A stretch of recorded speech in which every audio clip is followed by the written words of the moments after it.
Hi everyone, and welcome to this episode of the Fret Success Guitar Show. We're here in Calgary with Steve from Our Guitars. We'll get into his story in a bit. Please feel free to just subscribe. We talk about guitar equipment, gear reviews, lessons occasionally, and just interviews with people like Steve and artists and things. So, let's get on to Steve and his kind of story and what he's kind of up to. Hey Steve, how's it going? Great. How you doing, Dan? Good, I'm good. Thanks for letting us come and check out your collection, and we've spent this morning filming you doing some luthier stuff as well. It's been cool to kind of go through your process. So, so what's the name Our Guitars? What's that kind of about? How did that come to be? My last name starts with the letter R. It's Rozitis, but I purposely didn't want to name the company after myself for the fact that in the future, if it ever changes hands, if one of my apprentices takes it over or I sell it, if I want to retire 20 years from now, it's not like Steve's Guitars or Rozitis Repairs. It's the name is transferable. It's Our Guitars. Yeah, that's a good idea. Remove yourself from the brand a bit. Yeah, exactly. Yeah. Eventually. Yeah. It's good to have grand ideas. Yeah. So like you're a player, but you obviously focus more on the guitar building and fixing and stuff like that. So how did you kind of first get into that world? Well, I've been playing since I was about 15, and I still play in bands just sort of as a hobby. I gig maybe twice a month, for fun. No, not for money. It's beer money, strings. It gives an excuse for me to buy new gear. Sure. To my wife. Of course I need a new guitar. It sounds different. Yeah. But yeah, I played in bands basically from when I was 16 onwards, and I would always buy guitars at pawn shops, like cheap guitars, $100, $50, and they would always need something repaired with them. And so I used to take them to a place in town here called Fretworks. Miles Jones worked there, and after about 5 or 6 of them, every paycheck I would come every 2 weeks with a new broken guitar for him to fix, and sometimes the repairs would cost more than the guitar was even worth. Sure. And eventually he's like, I teach people how to do this stuff. It might be smart for you to take a course and start doing this on your own. And so the next big job that I had, it was a refret. So it was like a $600 or $700 job on a $600 guitar. So it's not like worth it per se. Yeah. He says, my weekend course was $600. So why don't you take the course? You can do the refret yourself. Yep. And then the next one, you'll know how to do it, kind of thing. And so, I started there. I took a weekend course. I did my first refret, and I was hooked. And I was working in an office at the time, like quality analyst for a software company. So completely different. Totally different, yeah. I mean, some of the skills are transferable, quality control and, standards and stuff like that. But I just saved up. I was working full time, and then I had a full 60 student roster of guitar students. Okay. So I'd work 9 to 5 in the office, and I'd work 5 to 9 afterwards, teaching lessons 5 days a week to save up for his 3-month apprenticeship program. And then that's what I did. It took me about a year to save up, and then I started apprenticing under Miles. We got along, so then he liked me and hired me when I was done my apprenticeship, and I worked there for about a year. And then Music Center called him because they knew he did the training program, and they said, their guy's leaving, they need a new guy if he's got anyone who's interested. And I took the opportunity then to open my own sort of shop in a music store. Yeah. Right, okay. So how long ago was that? That was 2007. I took the course and worked for Miles at Fretworks, and then I started at Music Center in January 2008. Right. And had you always been handy with tools and stuff? Was that easy for you? Sort of. I mean, my dad always had a workshop in the basement, and so we finished the basement. We built decks and fences and stuff together. Okay. So I've done some work, but nothing as meticulous and precise as the guitar stuff.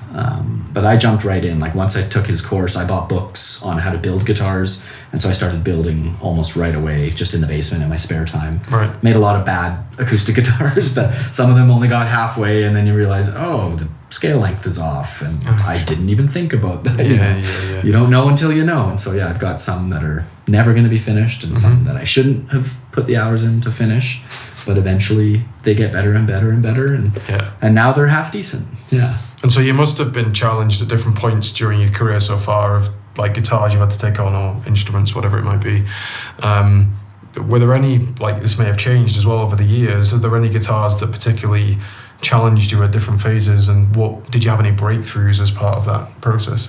Yeah, totally. I mean, that's part of what I like about this job is there's always a challenge. There's never the same thing But I mean, just last week I was doing a refret on a 1959 Strat neck. So this neck is worth almost as much as my car. Yeah. You know, and it's it had been refretted before poorly. There was chips all over the fretboard and stuff, and it was one of the veneer boards, so it's so thin. You know, there was less than 1/8 of an inch thick fingerboard on it.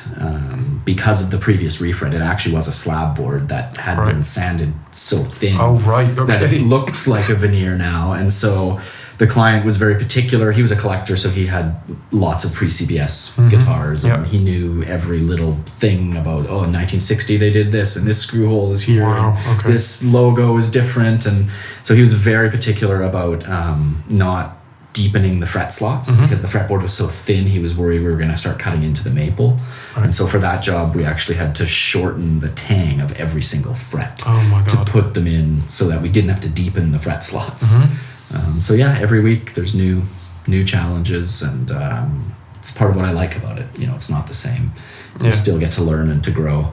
And do you find the stories with the guitars kind of add that extra piece of... Yeah. Often we do repairs that are not financially, you know, the best decision. Like, you're putting in more money than the guitar is worth to repair it, but it was his grandfather's, or he wrote all his entire career's worth of music on that one guitar. So for them, it is worth it to put the money into repairing it. And so are there any particular instruments that kind of stand out over the years that have been like, wow, look, I can't believe I've got this in front of me? Yeah, often, like once a week I see stuff like that. Okay. But like some of the standouts, I worked on, so the National Music Centre is in town, and they often put on these performances that are based on, you know, they were doing all Canadian artists last year. And so they had a guitar that was owned by Neil Young. They had a guitar that was owned by Randy Bachman, a guitar that was owned by Anne Murray, you know, and these are like famous Canadian artists. And they now belong to the museum, and they've been in the museum for so long, nobody's played them, and now they want to play them as part of the show. During those songs, they want to use the actual guitars that those artists owned. And so those ones, you know, we had to be very particular about documenting every single little thing that we did, photos, what glue we used for the museum, so that they have a record of the repairs. So in 100 years, when the next guy goes to fix it, he can look and say, okay, they used this glue and they did this to the frets and stuff like that. So, I mean, yeah, we see all sorts of stuff. I worked on a guitar that was made specifically for Lenny Breau once. It was an 8-string archtop guitar tuned in fifths. So it's like specifically made for him by a luthier up in Edmonton named Frank Gay. So what kind of, like, that's interesting to me, because there's different ways the guitar would be set up for that kind of design. What kind of things do you have to factor in as a repair luthier? Well, originality for those type of instruments, first and foremost, it's like less is more. You know, the least amount of stuff we can modify or take away from the instrument, the better. But for that one specifically, we have a spec for archtops. We have a spec for acoustics, a spec for electrics, spec for bass.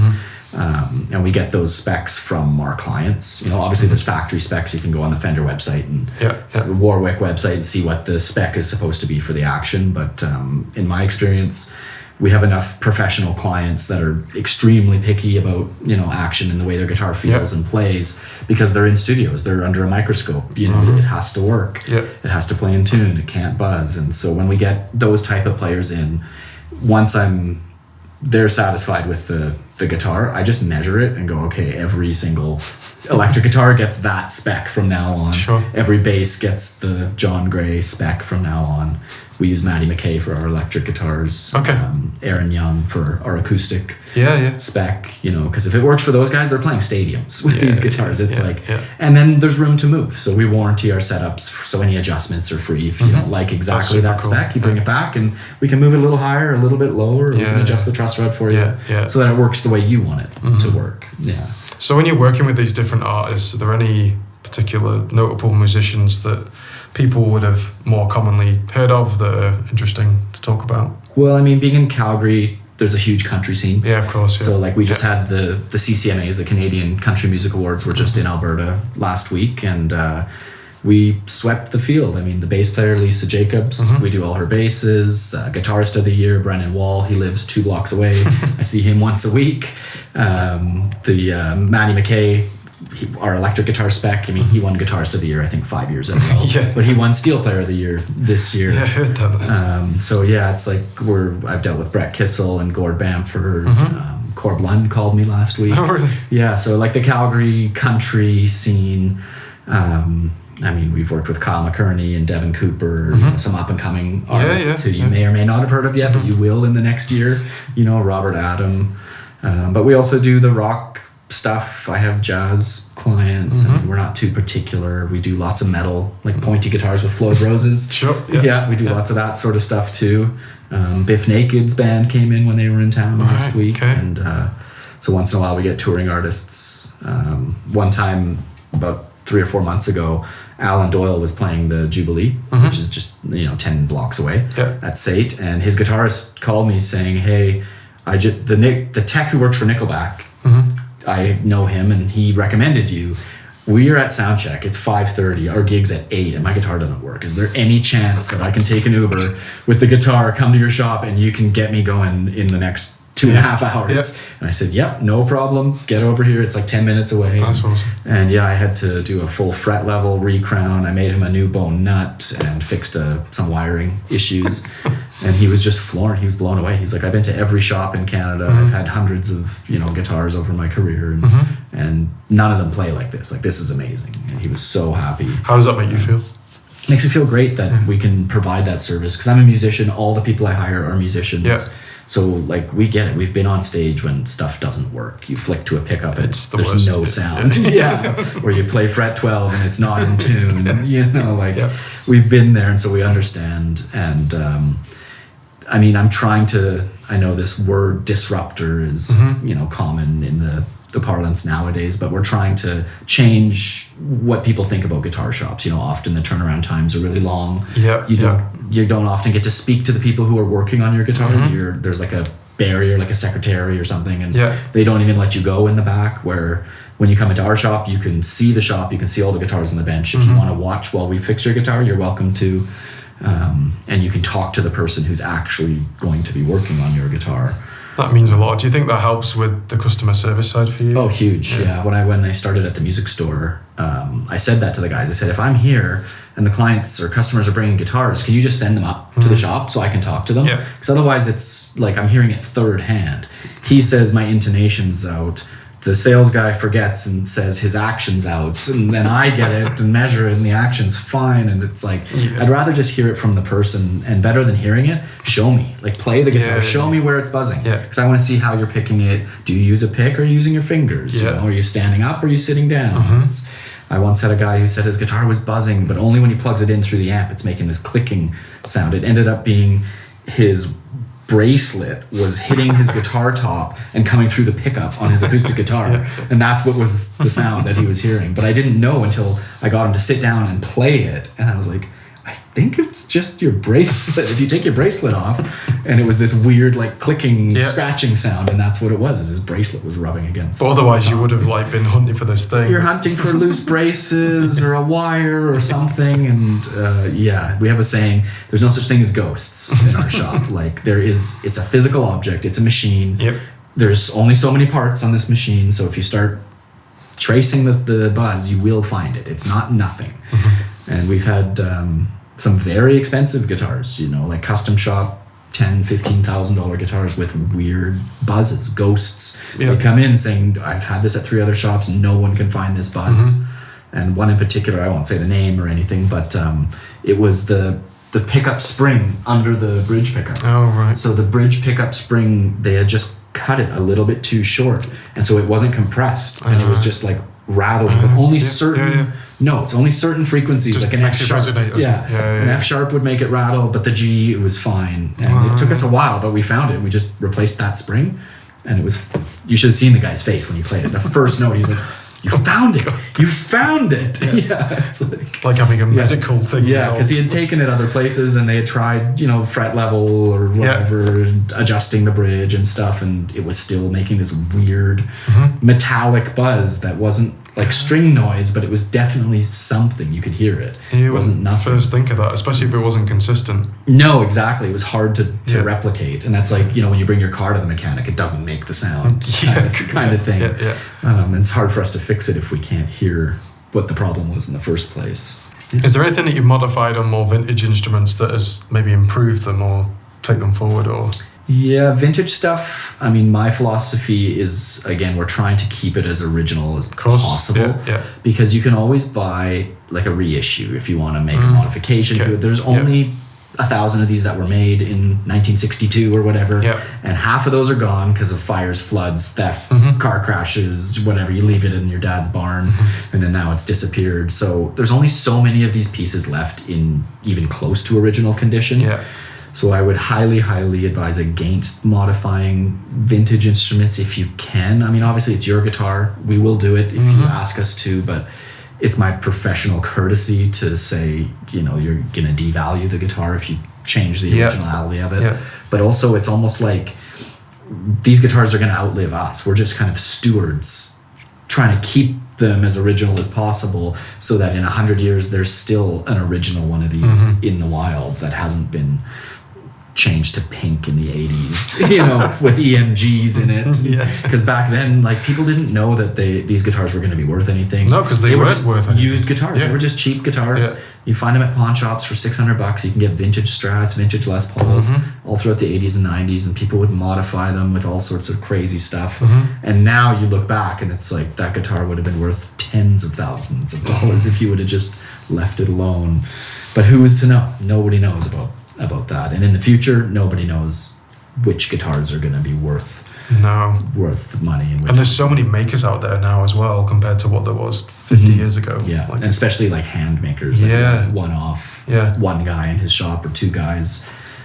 It's incredible. It's like the guitar renaissance. Kind of, Yeah, because guitars were utilitarian for most of their in existence. They were cheap, they were mass-produced, they were for the masses, they were for everyone.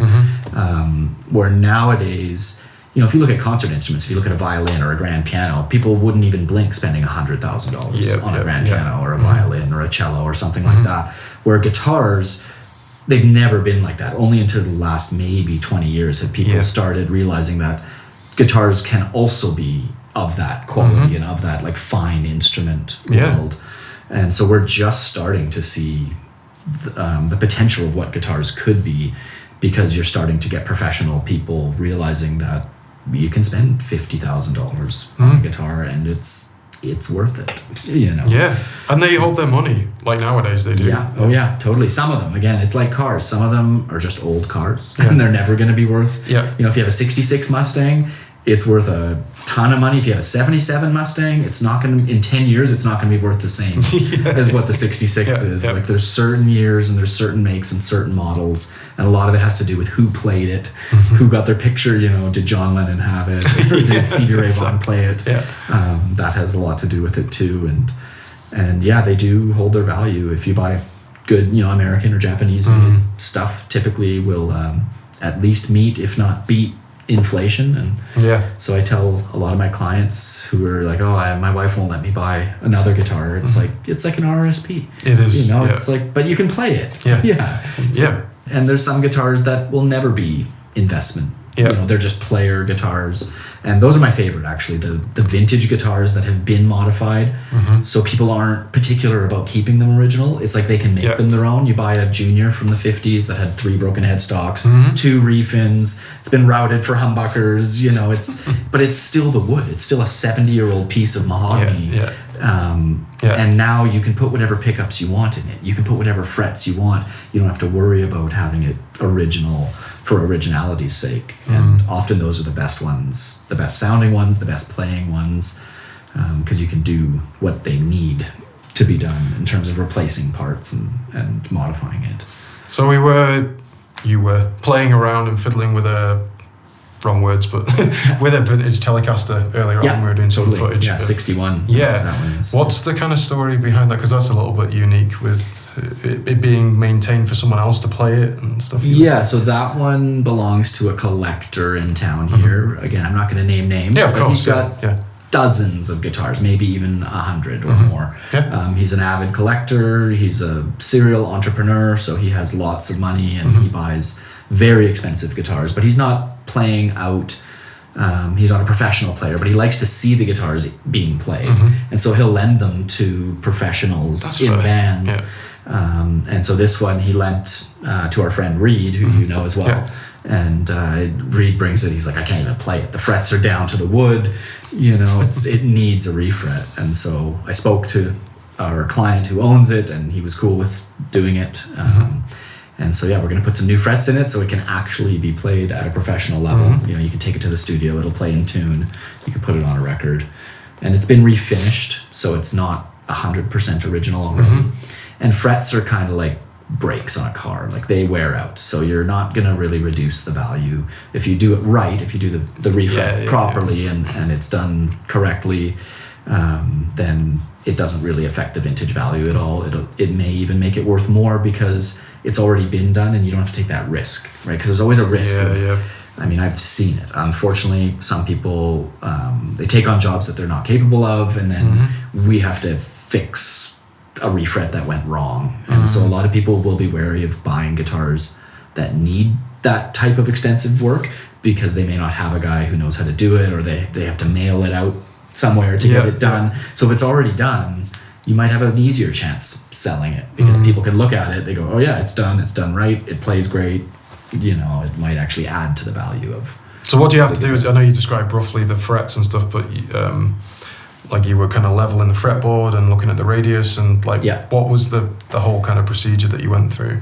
So we put it in the neck jig. It's called the Earlywine neck jig, made by Dan Earlywine from StewMac. If you're a guitar tech, you've seen this thing. Oh, we know Dan. It's it's amazing. It's one of the best inventions ever made, but it holds the guitar with strings on it, tuned to pitch, so it's as if it's going to be played at tension. And then it's got these little micrometers that you can set to 0. So when you take the strings off, the neck moves. You can push the neck back to 0, so you have the neck now with no strings on it, but it's as if it had strings on it. And so any changes we make, so we're going to make the neck dead straight, and that's the only chance you get to retouch up the radius.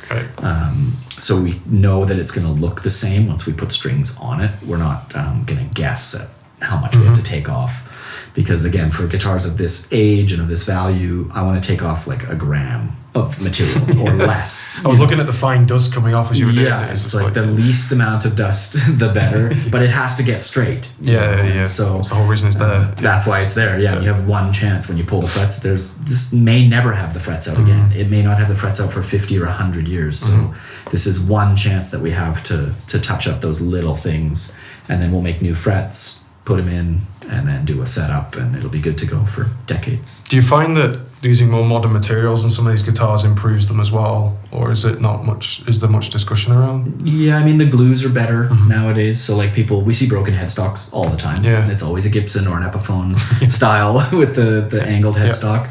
And people are often surprised that we can even fix it. Like I did one last week that was broken completely in two and missing pieces.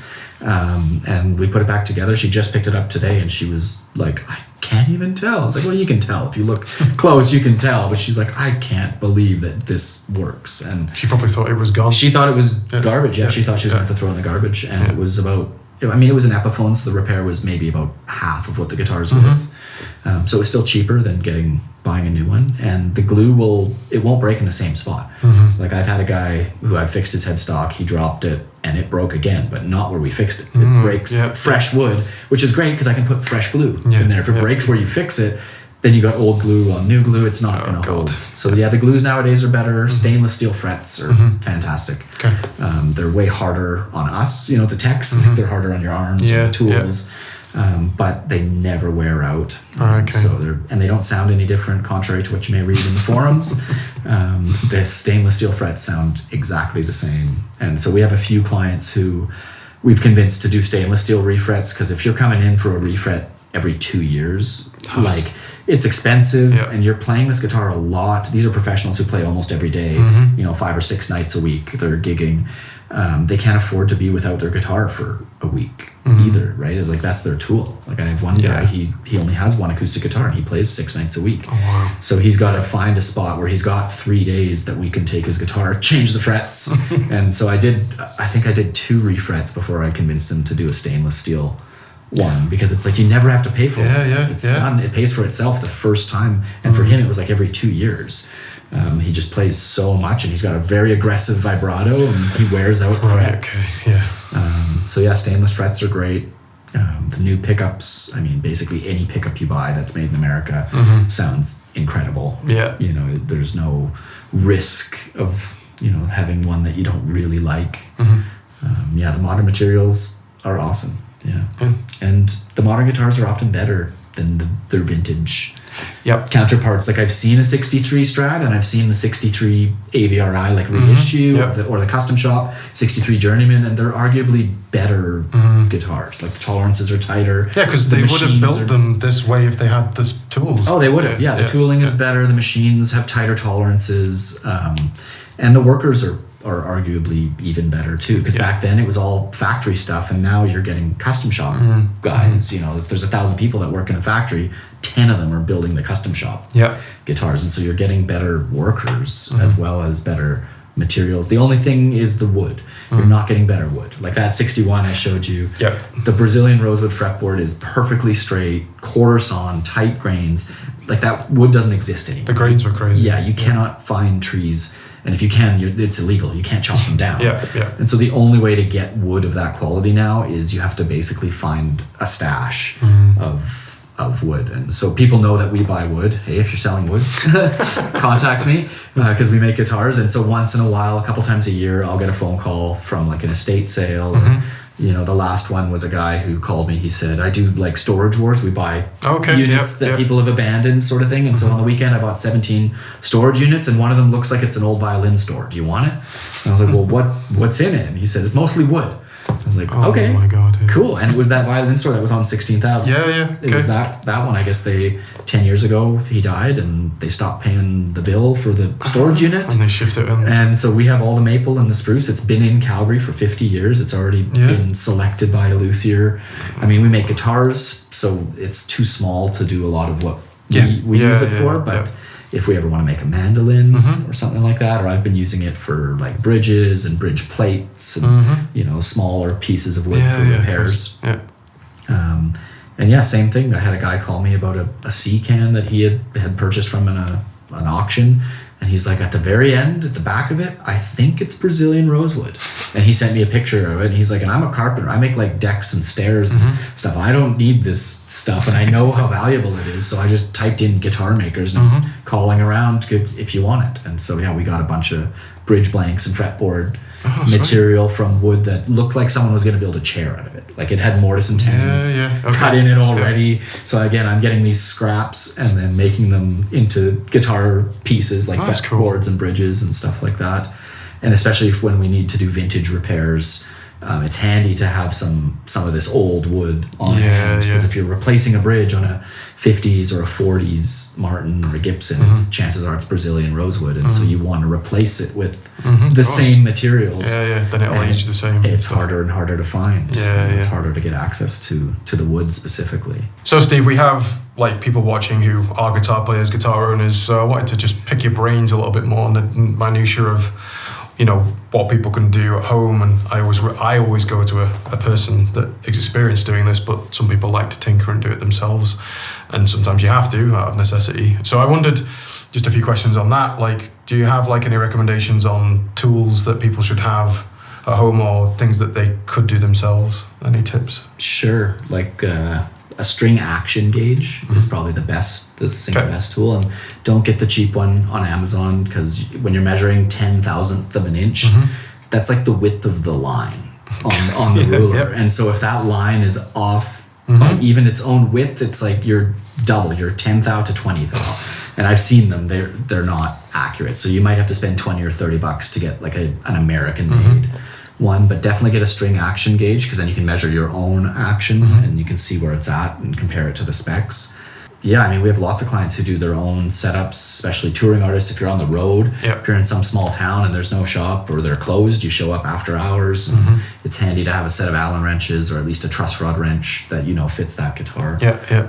Maybe your saddles and your intonation, pickup heights. I mean, it's not rocket science. I'm sure there's tons of videos on YouTube you could find to teach you how to do like a basic setup. And it's not as scary as people think. You can't, I mean, you can ruin it, but you have to be not paying attention. Like you have to twist pretty hard to break a truss rod. You know, you're going to feel it before you break it. And you're going to think, this doesn't feel right. I'm pushing too hard. You know, it's like... Yeah, if it feels... It's like when you're tuning a string and it's... Yeah, exactly. It's, you know, some people are very scared. They don't want to touch anything with their guitars, and that's fine too. We're happy to... We change single strings for people. We do truss rod adjustments and restrings all the time. People, you can cut your own hair, you can change your own oil. Exactly. Some people don't want to do any of that stuff.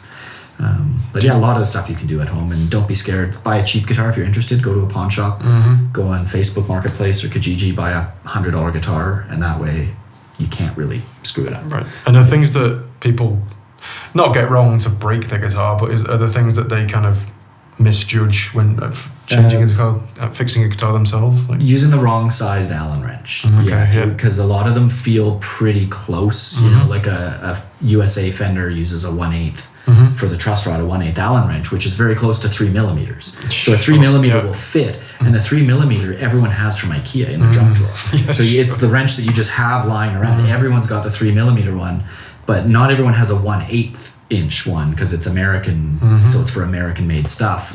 And I've seen a lot of American truss rods stripped because of people putting the 3 mil wrench. And then you're screwed. And then that you can't. That's like a new neck. You know, you're talking $700 or $800. That's an expensive mistake for a $10 wrench. You know, just buy the right wrench. And if you don't know which one, take it to your local guitar shop, and they can tell you. They can put the wrench in and see which one fits, and you can just buy your own.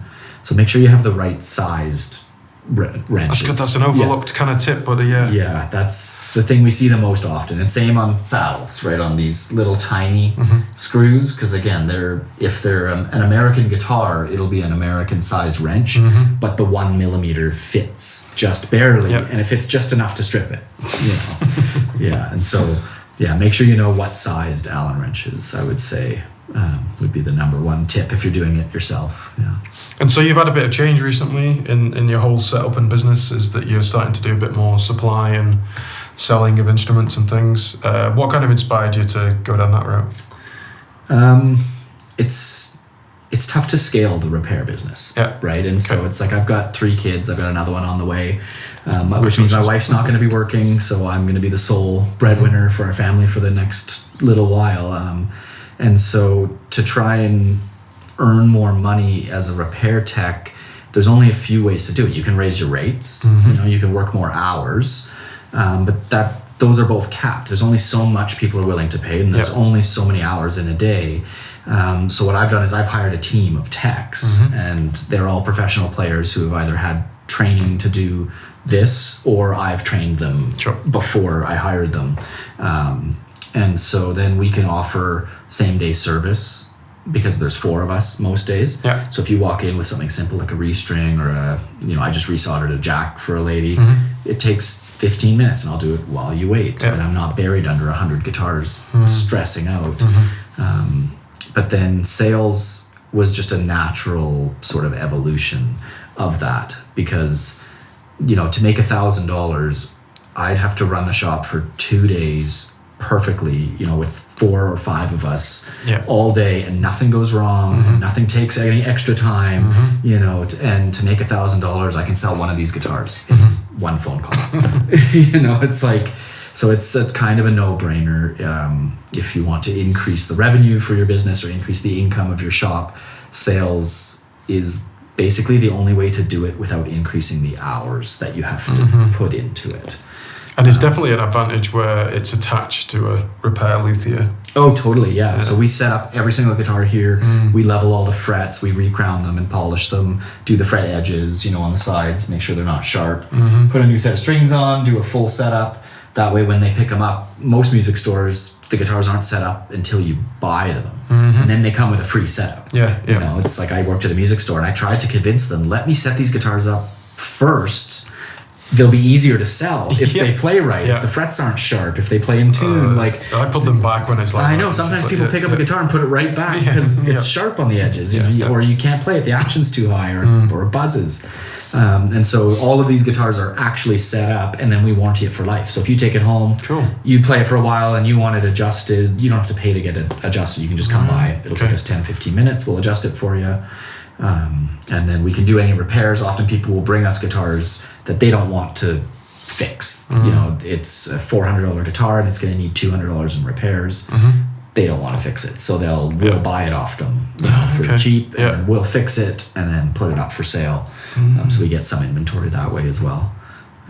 But yeah, it's been very good in that we don't really advertise for the repair business. Like it's just word of mouth, and I've been doing it long enough that we're busy enough. And then this sort of side of things we've been doing for a month, and we're going to build it the same way. We're going to just slowly tell people, clients, friends, you know, tell your friends, tell your bandmates about it, and try and build it organically. And that way we get players, you know, professionals, artists. The whole goal here is to be a cool place for touring artists to come on their day off before sound check, or if they have a drive day. We had Big Sugar in here on their drive day, and they came out of Calgary. It's just like a cool spot to hang out. And, it really is. And, meet other musicians and play cool guitars, and you're going to see stuff. We try and only have stuff that's cool. So chances are it's American or Japanese made. Vintage, custom shop, strange stuff that you may not see at the big box stores, because we can't compete with them in terms of quantity, pricing. New guitars, you know, we're not really stocking anything new. They're all used. So we try and do something that they can't do. Yeah, but you can bring the quality to the vintage side of things, which sometimes, like we said before, puts people off because of the things they have to do to get it to play again. Yeah, and we'll do all that first, and then hang it up so they're ready to go. That's also, there's a few things, just looking at the Explorer back there we can see, and then you've got like the Belvedere Viper thing, which is you can't quite see it, but dude, I'll bring it up. This thing is super cool. It's really cool. Yeah, this thing is amazing. Like it. We just got this in a couple weeks ago. We got two of them actually. The one sold the day we got it. The first guy who touched it, he was like, I'm buying it. Is that an ebony neck? No, it's ebonized. So it's maple, but they've ebonized it, so it looks black, and it's a one-piece body. So these are made by one guy in Montreal, and these are some of the first ones available. And so, what did you have to do anything to that to get it shop ready? We just did our basic setup. It was actually really good. Like, cool. Yeah, I mean, I level the frets on every guitar, but this one it was like. One pass and they were already level. Sweet. We just polished them, make them look shiny, put some new strings on it. Those tuning packs are really awesome. Steinberger tuners. Yeah, it's a really cool guitar.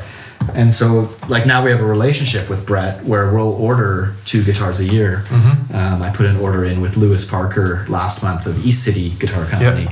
And so he's building us a Telecaster. And so I want to develop these relationships with small builders, you know, 1 or 2 person teams. And then we'll just order 1 or 2 guitars a year from them, so they have a guaranteed sale. You know, if they're having a slow time or they need to make a sale before Christmas or something, it's like we'll definitely be like in business and partnership. And that way, eventually, we'll have like custom guitars that you can only find here that you can actually play. Because if you want one of these guitars, you'll have to order one, but you'll never feel one, right? You'll never be able to pick it up and plug it in and take it for a spin. So I want to have a few, both acoustic and electric, sort of hand builders. Again, something that the big box stores just won't be able to absolutely. do. Like they offer international shipping or whatever, but it's or national shipping. But like when you're spending $3-4 grand on a guitar, you kind of want to have a go first. Or at least something similar. Like or see something that he's made. Just check out the quality, the joints, and the construction, right? The tolerances. Precisely. The fretwork. You know, often, I mean, this one was phenomenal, but I see some custom guitars from clients, and the fretwork is just not great. And these are expensive guitars, you know, $10,000, $20,000, $30,000 guitars, but the woodwork is fantastic. The finish is great. All the miters and the binding is just perfect. But if they're only making 10 guitars a year, they're only doing 10 fret jobs a year, right? It's like we're doing sometimes 10 fret jobs a month. And so it's just like our expertise and our experience, where we can just tell like the frets are uneven, you know, the edges aren't rounded properly, or the polish isn't quite there. And so we often see custom guitars. We often get brand new guitars, fancy, you know, Gibsons, Fenders, Martins. People buy them right from the store and bring them to a shop. I've always done that whenever I buy to level the frets straight to the store. Yeah, because even if the fretwork was perfect at the factory, the guitars get shipped to Calgary and then they move a little bit. And so you're not actually leveling like the frets, it's the wood that's moved. And so you have to kind of compensate by leveling the frets for that movement. Yeah, that's one thing that viewers, Calgary's a particularly interesting climate for guitar maintenance. Yeah, it is super dry here. So we have humidifiers on the furnace so that the houses stay at 50%. During the winter, it's extremely cold, but we get these things called Chinooks, you know, where it'll warm up, it'll be above zero for 2 or 3 days, all the snow will melt, so the humidity shoots up, and then it's back to minus 30, and the humidity goes back down, and this can all happen within like 2 days or 3 days, and it's very a couple drastic. of hours sometimes. Yeah, a couple of hours. Yeah, it's hard on instruments. Yeah, and so you have to keep them humidified. Like we see a lot of crack repairs, a lot of lifting bridges on acoustics. Yeah, sharp fret edges is every single guitar that comes to Calgary will get sharp. That's because the wood's moving. Because the wood shrinks just a little bit, and the metal doesn't. And so that just has to be done on every single guitar. And people don't know that. They buy an expensive guitar, and then they call me and be like, "Is my guitar broken? The frets are cutting my hand, you know, or my string is clipping underneath one of the frets." And you know, did I get a lemon? Did I get a B grade Martin or something? It's like, no, it's just Calgary. Yeah. If you took it to Hawaii, the wood would swell back out and the frets would feel great. Take your guitar on vacation. I did that once. I don't recommend it. It's awful. Because the guitar lived in Calgary. I took it. Of course. I think it. That's a huge swing. It was Mexico. I took it to, and it was unplayable. In one day, the action was like an inch. Oh my god! Because it just swelled up. I bet. The whole thing just swole up. Just rent a guitar. If you're going on vacation, just rent a guitar. Or get a carbon fiber. Of course, you get those carbon, you know, those CA guitars. Yeah, I played a couple of them at the guitar show last year. Yeah, they're great. I mean, they're not made of wood. They're not pretending to be. They're not trying to be wood. But for what they are, they're awesome. Yeah. They are solid in sound. Really good, they actually. sound, for not being made of wood, I'm always impressed with how good they sound. I mean, it's never going to be a Martin. It's never going to be a Gibson. It's never going to be, you know, something like that's made of wood. But it's not. It's not trying to be that. Right? It's apples and oranges. You can't compare. I kind of like that it's that something actually happened in the guitar industry to quirk things up a bit. Yeah. And you have to, it's the same with like rosewood, for example. People are moving away from rosewood, but you have to educate the market, because guitars were rosewood for so long, and ebony, you know, for the fretboards, that people see something else. They see Pau Ferro or Indian laurels becoming popular, or they've been kiln drying Purple Heart to the point where it turns black. They burn it almost in an oxygen-free environment so that it doesn't actually burn. But they call it, I think, Royal Blackwood or something like that. And so it's Purple Heart. It's this very sustainable, you know, renewable resource that looks like ebony and reacts like ebony, you know, under your tools and stuff. And so you have to like educate the market that you can make guitars out of different woods and they sound just as good, if some of them could sound even better, like Cadillacs they've been using for back and sides on some instead of rosewood, and they sound phenomenal. Like they're really, really cool. But you have to educate the buyers that, you know, it's possible, they're going to last, they sound really good. But that's part of our job as, you know, luthiers and guitar salesmen, is to educate the market that we can do this more sustainably. Not everyone you can't have enough Brazilian rosewood guitars for everyone, because there's not enough Brazilian rosewood in the world. No, and they take so long to grow as well. Other things rely on farm it. It's in the rainforest. Should we even be chopping those trees down? You know, I don't think really so. No. It's like, now you're gonna have to find it in like a church pew, or like an old door, or an old beam, or a mast of a ship or something. Well, like Brian Mayhew, was it a mantelpiece or something? Yeah, exactly. So it does exist. You can still find it. But they're just gonna have to be more creative about where they're finding it. That's quite cool. I think the thing is with these kind of industries is that they will adapt. Yeah, totally. It's fun to watch. Yeah, and it's a lot of the less expensive guitars now are made out of like laminates, like HPL. The Martin X series is a great example. They're under $1,000, some of them, and they're awesome. Solid top. Yep. But the neck is that Stratobond. So I have one of them. It's amazing. I do too. It's so solid. So great. Yeah. And I think I paid $400 or $500 used at a pawn shop for it, and it sounds 90% as good as the $4,000 one. Obviously it's not the same, apples and oranges, but it's so close that most people wouldn't even be able to hear the difference unless you have a very educated ear, and you have owned multiple different guitars. Maybe then you could hear the difference. But for the average player, for the average listener, they sound great. And they're sustainable. You're not cutting down trees in the rainforest. It's a good point. It's good to talk about that stuff because you see a guitar and you think, oh, rosewood, and you have all these names describing all the pretty things, but then thinking about where that comes from and the impact that it has. You have to, unfortunately. And I know it is the best sounding wood, and that's why it's gone, right? They used it all because it's primarily for the sound. It just happens to look beautiful too. But it's mostly the sound and the stability, the dimensional stability. The looks is just a bonus. And unfortunately, there just isn't enough to go around. And if you close your eyes, most people wouldn't be able to hear the difference between the Brazilian rosewood guitar versus the laminated guitar. If you put the same strings on them and they have the same setup, obviously some people have really good ears. They will hear the difference, and for those people, they can buy the rosewood ones. For everyone else, it's not worth the price. No, it's not. It's half because they think they need it rather than... Totally, and there's people like that. There's people who buy Rolexes and Mercedes. And, precisely. They have to have the most expensive of everything, and that's fine. That's for them. So we talked a little bit about your shop and the guitars that you've now got as an inventory. Do you have any advice for people that are in the market to buy guitars and things to watch out for that might be issues down the line, or kind of things to steer away from? When you see them, like checking necks, or I know you have to be more qualified. It's tough for if you don't know what you're looking for. I mean, there's fakes out there. So I've been doing this for almost 20 years, and when I started, the fakes were laughable. Like they weren't even close to looking like a Gibson or a Fender or whatever. Now they are so good. They say Gibson, they say made in the USA. I've even seen Les Pauls with the little plastic nibs. Oh, right. Because they're learning every year. They're going on the forums and finding out what people are looking for. What's the nuance? How do you tell the fake one? It used to be these little plastic nibs on the edge of the frets. The fake ones wouldn't have them. Now I've seen fake ones with the nibs now. It used to be the way the logo, dotted the I, the distance between the dot, and it's like now they've got that fixed.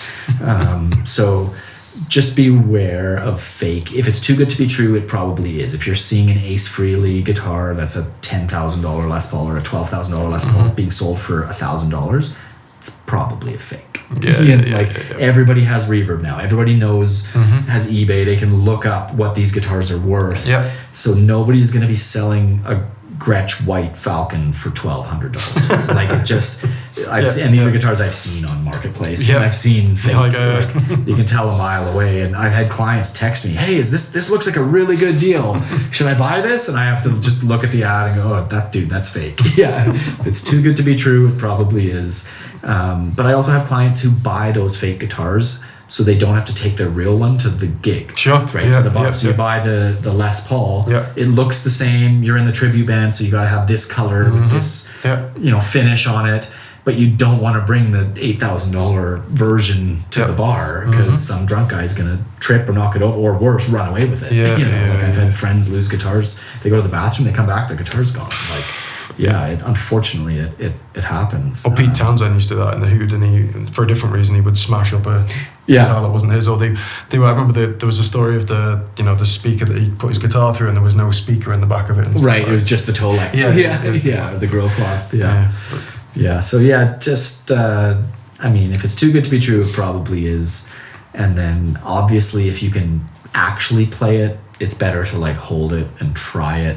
Buying guitars online, I mean, I've done it. I've bought a few guitars sight unseen, but it's still kind of nerve-wracking, even for me. And I can fix the problems. If something's wrong, I can fix it. But it's still just, there's a risk of buying guitars that you've never actually held and seen before. And vintage stuff, just be careful. Like, is most of the problem around the neck though, generally, like, or the neck joint and stuff that cause... Yeah, it could be, or it could be like with vintage stuff. What I've seen is the originality, or like the parts. Some stuff has been replaced. Like I had a lady, her husband died, and he had a collection of guitars that she wanted to then sell, so that her kids could like distribute the money, instead of being like, you get a bass, you get a banjo. It's like, let's just split. Let's just make it fair. We'll split the money instead. So she brought this bass in that she says, it's a 1963 or 64 Fender jazz bass, and it's worth $30,000. And I said, okay, well, you're gonna need to get an appraisal. You definitely want to get some insurance, because your insurance company's not gonna cover that. If your house burns down or you get robbed, they're gonna have a maximum that you can claim for musical instruments, and it's not going to be nowhere near that. So bring it in, we'll authenticate it, we'll give you an appraisal for your insurance company, whatever. She brings it in, I open the case, and the first thing I can tell, it's been refin, because that would have been nitro, and this one's poly. I can just tell by looking at it. I don't even have to like test it with a Q-tip or anything. I can just tell. So I open it and I said, this has been refinished, right? She said, what? I didn't know. No idea. It's like, okay, so if we went from 30, now we're at 15,000. It's half for because the neck had been refinned too. And they had gotten rid of the logo on the headstock and put a different one on, but they got rid of the original one. They had sanded. We took the neck off, and there's usually like signatures and stamps and stuff. They had sanded all that stuff off. So, and then we look at the pickups, and they're not original. The bridge isn't original. The pickguard wasn't original. The tuners, so literally not the same on the bass, and every single thing is affecting the value. It turned. I said to her by the end, I said, honestly, it's like a parts caster. That's what they call these things. It's a Frankenstrat.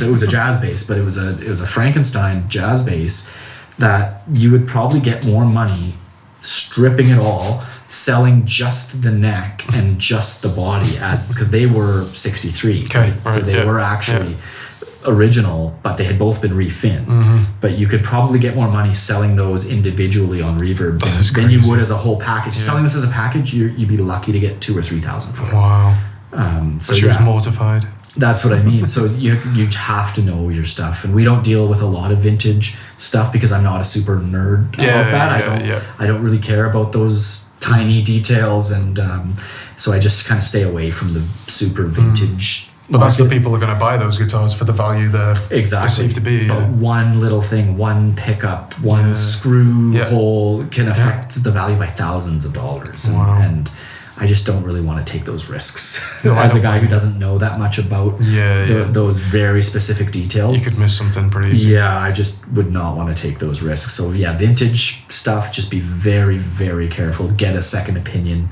Take it to an authority, like somebody in town, in your city who's like the vintage guitar expert. So we talked a lot about the lutherie stuff and the guitars, and so you're a player, obviously. I just wanted to talk briefly about, is your repair work, does it make you think about playing the guitar differently? How is playing for you? What's your kind of stuff you go to? What do you enjoy playing the most?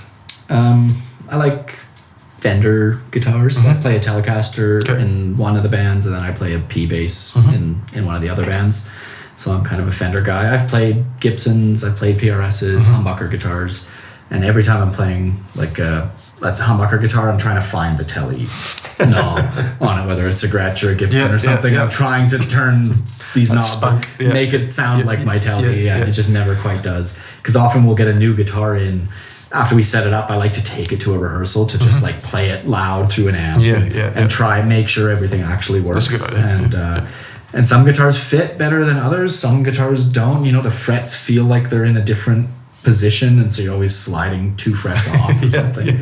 But I just do it for fun. I play gigs maybe 2 or 3 times a month, and it's mostly original music. I chose not to be like a career musician on purpose when I was very young. I wanted to do the repair thing as a job, and then the musician thing is just like a pastime, with friends. And it's fun. I just do it for fun. I mean, we get paid for the gigs, but it all kind of just goes in the band bank, and it funds the recording, or some of the recording aspect. It's basically just a hobby.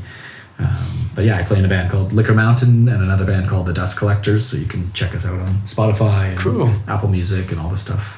That's cool. It's And then also by playing it, you know, if you just focused on building all the time, I don't know, maybe your perceptions of how you do your job might change if you're not playing. Yeah, totally. I mean, like I said, I only hire musicians. That's part of, I know it's like discriminatory and probably illegal, but I only hire guys makes sense. and girls who can play at a professional level because they understand what the machine needs to do, like how stable it has to be, how reliable it has to be, which is also why we warranty all our work for life. So if we've done any work, setups, even electrical stuff, crack repairs, you know, something happens, bring it back and we will fix it, and it doesn't cost you anything. And it just helps build trust. We're not nickel and diming people $50, $100 here to fix a wire that we fixed 2 years ago. It's like, even if it takes the same amount of time, I'd rather just fix it for free, and then you can bring us your next guitar. Yeah, pays forward. Yeah, totally. Yeah. So have you ever, like, you work on a lot of different guitars, and I was going to ask you about if you'd want to work on any guitar in the world, but I think really I'd like to talk a little bit more retrospectively as to how you've had a lot of stuff through the door. Is there anything that you've kind of got too attached to and you not want to give back? Yeah, there's the Gibson J45s from the 40s, late 40s and early 50s are like, they're like grand pianos. Like, it's just amazing. They sound huge. They're just incredibly lightly braced, and the tops are very thin. They all just sound amazing. Obviously, vintage Martins, same sort of thing. Vintage Fenders, there's been some that are just magical. There's been some that are like the neck is twisted. It's like, I can't even get this out of here fast enough. But I mean, that's a risk of working with things that you love, is that you might get attached to them and be sad to see them go. But at least I got to have them for a little while, and then, like, I'm just a caretaker, you know. Hopefully, like when I was beveling those fret slots today, I was saying, this isn't for me, this is for the next guy in 50 years who pulls these frets out, that he doesn't chip this old Brazilian rosewood board. It's a step that takes 10 minutes, but for the next person 50 years down the line, it makes their job way easier. It was interesting when you explained that when you were doing it. It's something you might not think about. And it's just breaking that 90-degree edge on the edge of the fret slot, because when you push the frets in, it's fine. When you pull them out, that barb wants to pull a chip out. So if you break that edge, it's way less likely to have any chips. And so I'm not going to be the person who puts those frets in the next time, but it might be my daughter, you know, or it might be one of my apprentices, kids, or who knows. And never the worst feeling if that person cracks it and splinters it. Oh, I know. Yeah. I mean, well, they say there's two types of Brazilian rosewood: the stuff that's cracked and the stuff that's going to crack, because it's just so brittle.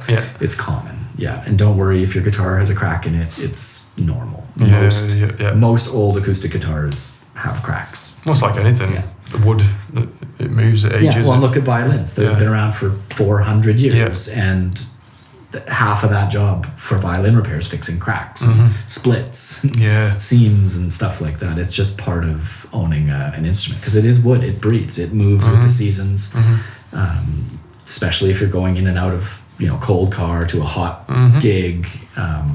Things are going to move, and it's normal. You don't have to worry about it. And they're supposed to look their age too, right? It's like, I have guys who are worried, can you fix this ding? I picked too hard and I scratched the guitar. It's like, it's supposed to look like that. It's supposed to look its age. It's supposed to look like it's being played, being loved. That's part of it. So we don't really do finish repairs. We don't do ding repairs or scratch repairs for that reason. And also, usually the clients who want like a little tiny ding or scratch repaired, they spend more time looking at their guitar than they do playing it, and they end up being like hard clients to deal with, because there's, I can still see the dent that is fixed if I look this close under my light. I can't see my reflection. You will definitely see it if you look that close under the light, and that's okay. It's a guitar. It's a tool. It's supposed to show its age.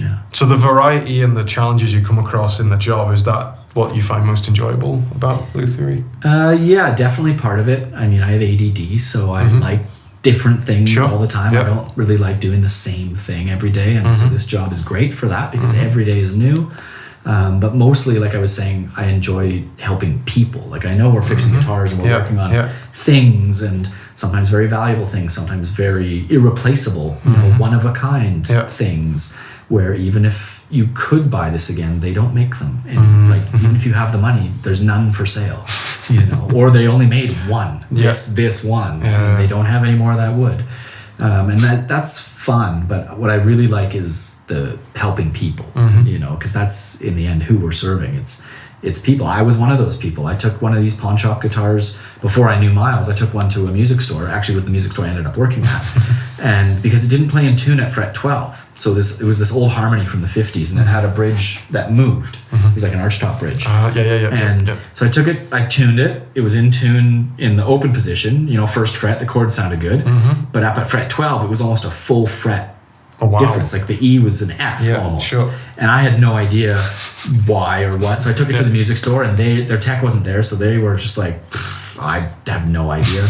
You could leave it with the tech and he'll call you. And I was like, well, I just bought it. I kind of want to play it. I didn't want to leave it with them. And then, so that's actually how I met Miles. I said, or you could go to this guy. He'll definitely know.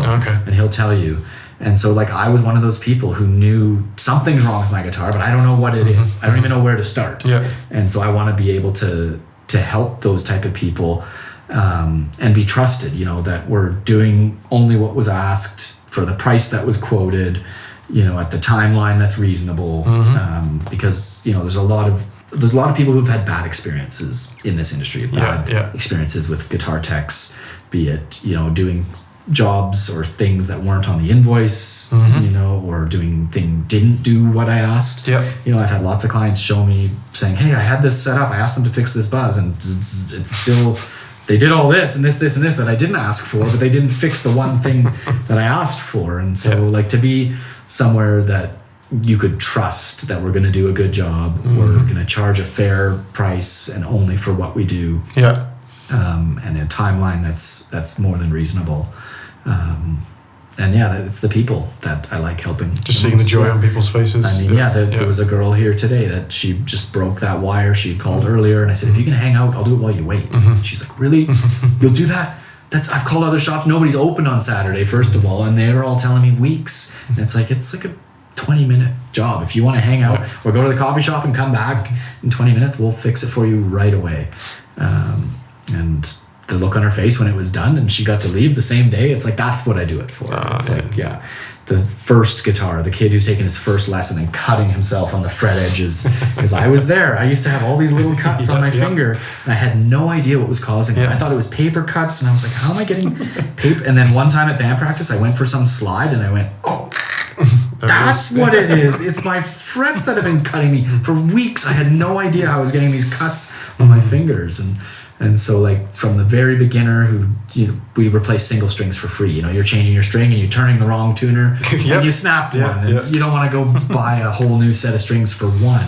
So we keep spare singles. Like I have a whole box of singles and we change them. It takes 2 minutes. We do it for free for you.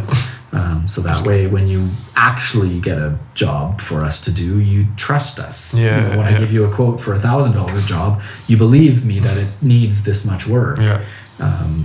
And so, it's honestly a people thing. If you don't like people, it's probably not a good job for you, because half the job is translating what they think is wrong. They often don't know the right terminology, and then finding out what the problem is and fixing it. I had a buzz last week. A guy said, it's not fret buzz, but it's buzzing every time I play this A string.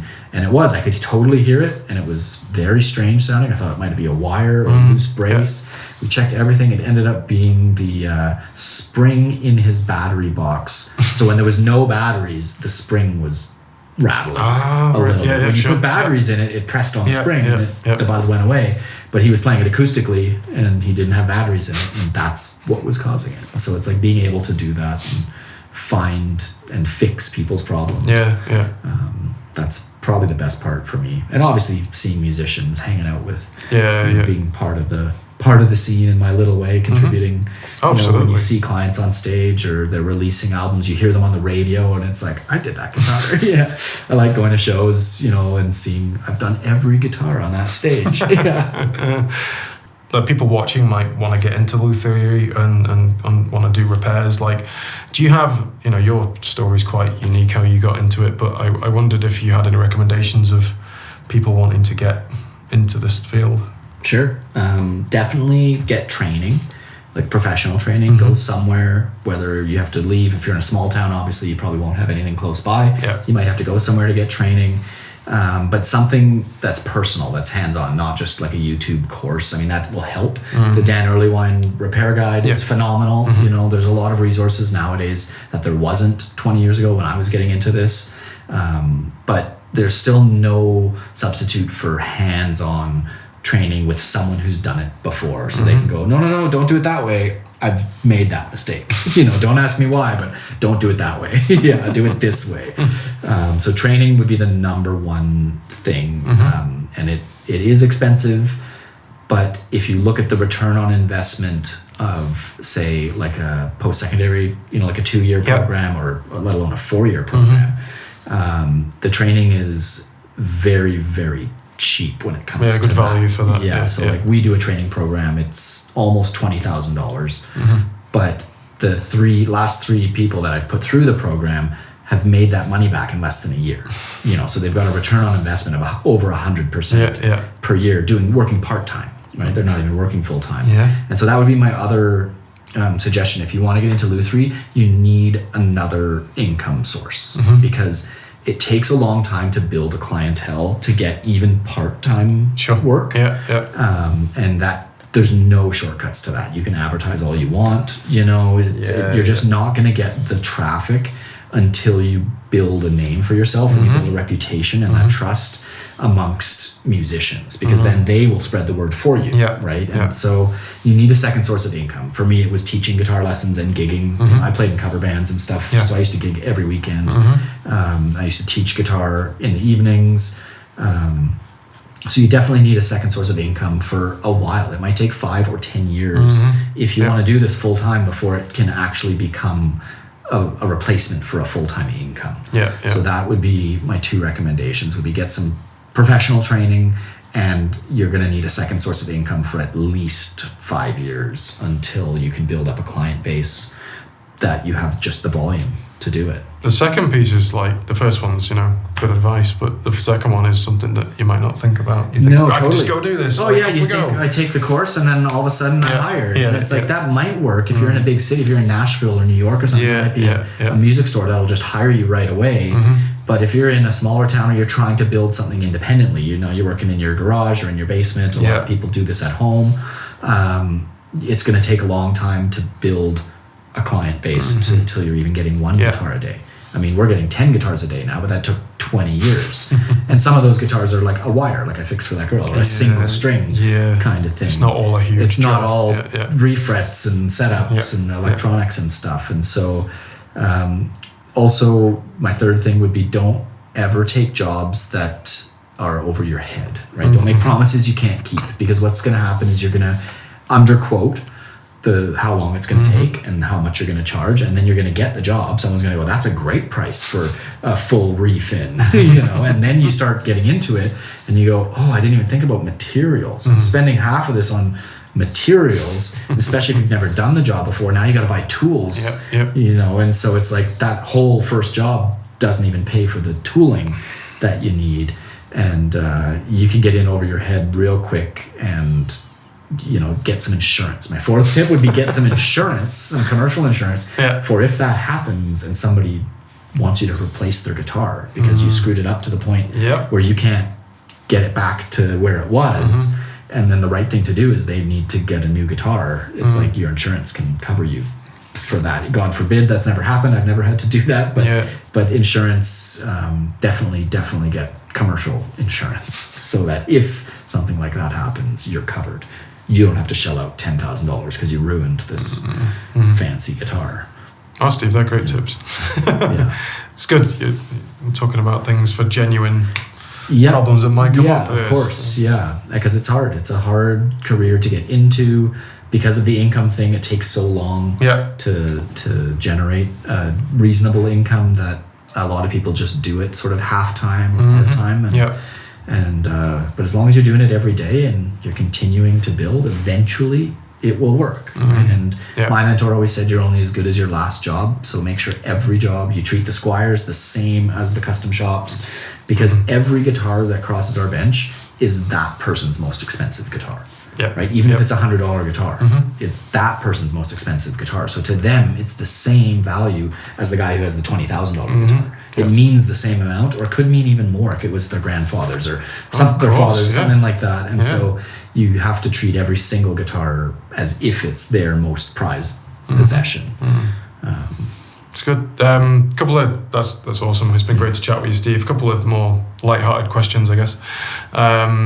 If you could jam with any musician dead or alive, do you have any thoughts of who it would be? Probably Jimi Hendrix, I would say, or Wes Montgomery, but I'm not that good at jazz, so I wouldn't be able to keep up. You'd more just be watching. Yeah, exactly. Yeah.